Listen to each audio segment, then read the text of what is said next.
Maintaining a troop presence, the United States in places like Iraq, in Syria, can you help us understand whether the benefits of doing that outweigh the risks?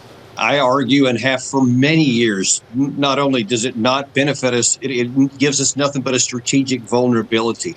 In May 2019, President Trump then tried for the third time to say, I'm going to withdraw all our troops from Syria. And I was an advocate of that. And then I went on Fox News and I said, look, we need to get these guys out of there.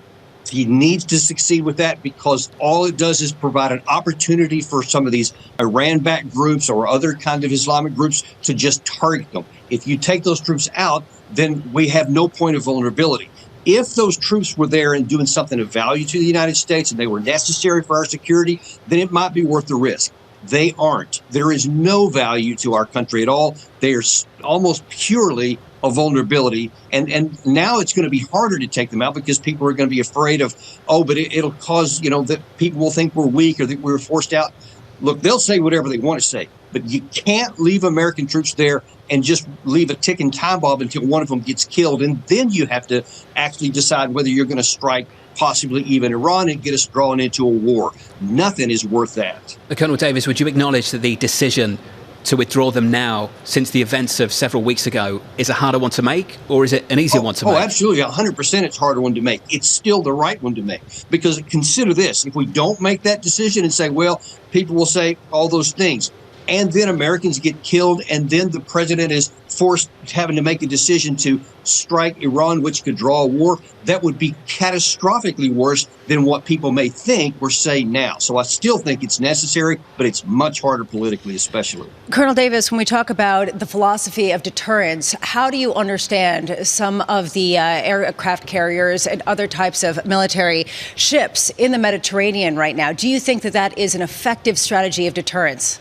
It's a big risk, I'll tell you. There's pros and cons, because when you have that much firepower, it definitely causes anyone to give second thoughts to whether they should test us and go in and whether we would surprise. Let's say, first of all, with Hezbollah in the north. There's been many people in the United States suggest that we should get involved if Hezbollah goes against Israel, or if anything else happens with Iran, then we have to go in with there. We want to deter them both. And that much firepower is causing a deterrence on both. But it comes with a risk, because whether someone through miscalculation or a foolish decision or a rogue actor in the region, and there's plenty of them, if they take action that then causes us to have to use that, then that could be the very thing that sparks us into a war. So it's a double-edged sword.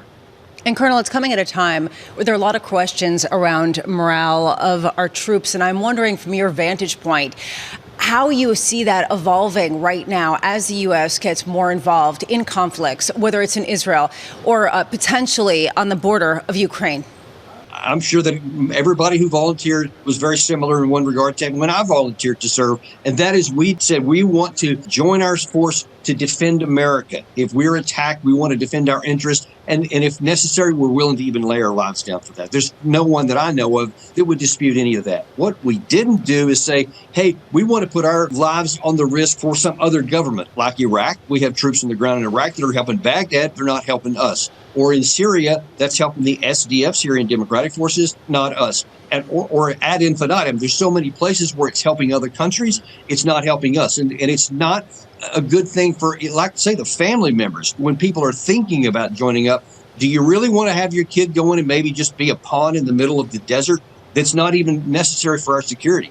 It definitely has an impact, and it's not a good one.